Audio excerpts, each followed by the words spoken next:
This is really kind of exciting, I think, because it's a whole new clinic for the law school, and it's going to be a year-long course, 6 credits total, and the students will have a seminar part in the fall semester, and then all year long they're going to be given opportunities to observe mediations, collaborative practice cases, and then actually participate in those, and that's the exciting part. They're all going to go through 20 hours of basic mediation skills training on a program that's approved by the Supreme Court of Virginia.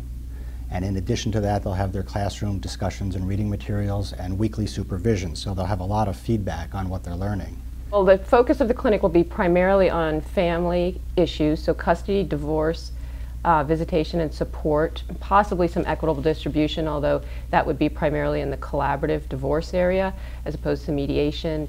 Mediations are generally going to be simpler matters. We're going to be in partnership with the Mediation Center of Charlottesville for most of the mediation cases, and they take court-referred cases from the juvenile and domestic relation and circuit courts and tend to mediate those in 2-hour blocks. So most of the mediations will be custody and visitation rather than longer and lengthier cases involving equitable distribution of property. We expect most of the cases we're going to get are going to deal with child custody and visitation issues, parenting plan questions, probably child support calculations, and maybe spousal support. We may get some cases in which parties want to become divorced, and while the divorce itself has to be granted by the court, we can help people in mediation to work out a lot of the details of their separation. And if we're representing an individual spouse as the collaborative lawyer in that model, we can actually handle the divorce and handle all the details of the separation. Students will be exposed to alternative dispute resolution techniques, both mediation and collaborative.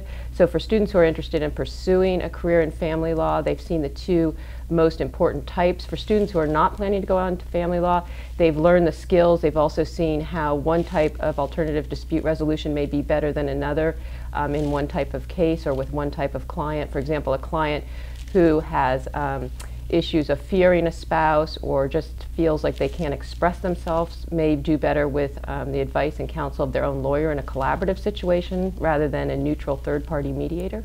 So this new clinic is going to take up to 8 students its first time around, and they can be second-year students or third-year students. And some of the work they'll do will be done right here in the law school, but when they do mediations, it's quite likely that some of them will be done at the Mediation Center of Charlottesville. So some of their activities will take place out of the law school.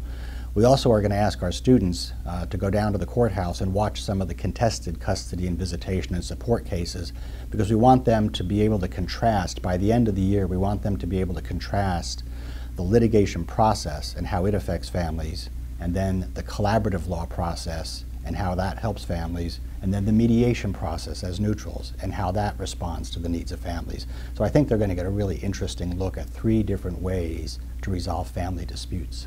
One of the nice things about this is that in all of the cases we handle, the husband and wife or the parents of a child are going to be people who want to try mediation, or they want to try the collaborative law practice model.